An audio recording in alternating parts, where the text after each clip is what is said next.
There are some children who don't remember being children, not because they forgot, but because life never allowed them to be one.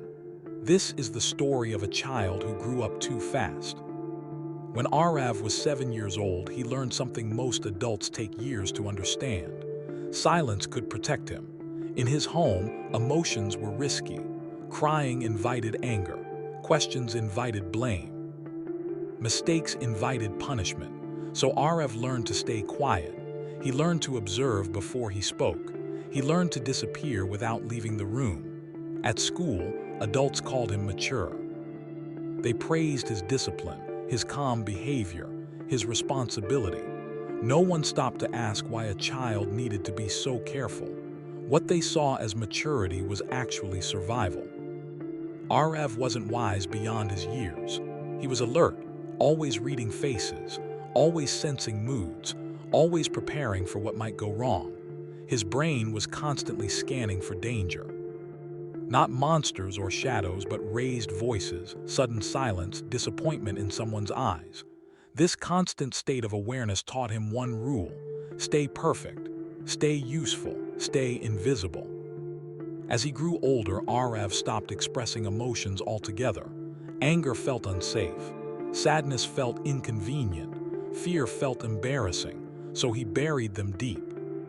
Every time he did, his mind rewarded him with safety. This is how trauma trains the brain.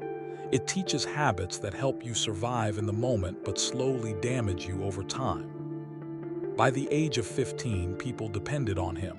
Friends shared their problems. Teachers trusted him with responsibility. Family leaned on his strength. Yet no one noticed that Arav never asked for help. He believed his needs were a burden. He believed love had to be earned through sacrifice.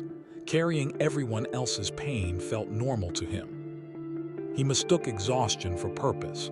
At night, when everything was quiet, his thoughts were loud. He replayed conversations. He worried about mistakes. He imagined worst-case scenarios.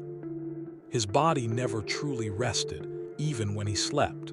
In the morning, he put the mask back on and smiled again. He had learned that being okay was expected of him. As an adult, Arav became what society admires: responsible, independent, reliable. He built a stable life, a respectable career, and a calm appearance. Yet something felt missing. Joy felt unfamiliar. Rest felt uncomfortable. Peace felt dangerous. His nervous system had learned that calm meant something bad was coming, so he stayed busy. He overworked. He overthought. He overgave.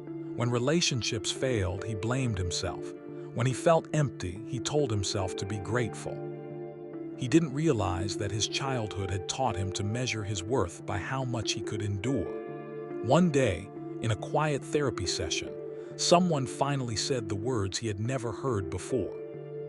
"You were not strong as a child. You were unsupported."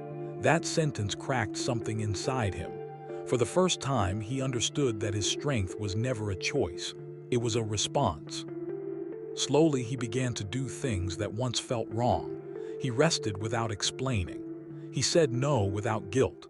He allowed himself to feel anger, sadness, and fear without judging them. It felt uncomfortable at first, almost like betrayal. But with time, it felt like freedom. A child who grows up too fast does not need praise for being strong. They need permission to be soft. They need to know that love does not require self-erasure. That mistakes do not cancel worth. That rest is not weakness. If you see yourself in this story, remember this. Healing does not mean becoming someone new. It means finally becoming the child you were never allowed to be.